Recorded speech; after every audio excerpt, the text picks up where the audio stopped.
North Korea's volatile dictator ramping up his aggressive behavior recently, conducting at least 7 missile tests in the past 2 weeks, including one which sent a missile directly over Japan.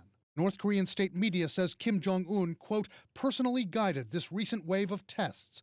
Why now? What it could be is to try to drive the U.S. back to the negotiating table in a more supplicant way. Maybe now they're suggesting that even though they say they don't want any kind of dialogue, they'd be willing to accept offers from the United States. From the U.S., South Korea, and Japan, an aggressive response of their own to Kim's missile tests. The allies conducting joint military exercises, missile test launches. And in a move South Korean authorities call very unusual, the U.S. redeploying an aircraft carrier to the waters right off the Korean peninsula. They did what they had to do, but they are not enough to deter North Korea.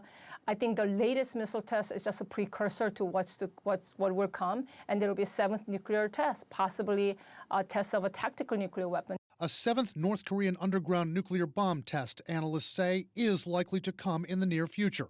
Kim's regime hasn't conducted one in 5 years.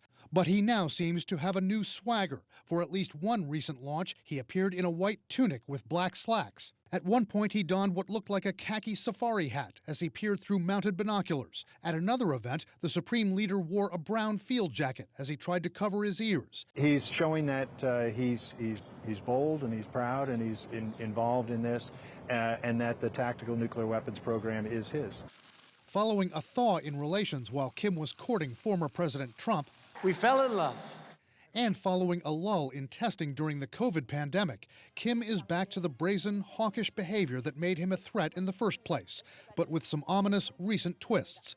Earlier this year, Kim and his increasingly powerful younger sister, Kim Yo-jong, threatened to annihilate South Korea with preemptive nuclear strikes if they felt threatened. Kim Yo-jong calling South Korea's defense minister scum as she issued one threat last spring. Taking a page out of Putin's playbook. And North Korea has literally just came out with nuclear doctrine where they have lowered the threshold for preemptive nuclear weapons use.